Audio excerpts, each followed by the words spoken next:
ఈ లోకం ఒక మాయని తెలుసుకున్నాను. ఏది నా సొంతం కాదనుకున్నాను.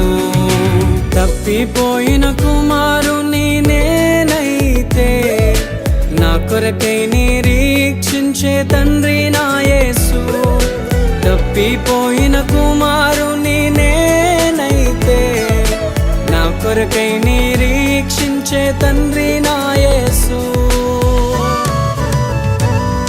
ఈ లోకమంతా నేను వెతకినా నాకు లేదయ్యా ఎక్కడా ఆనందం.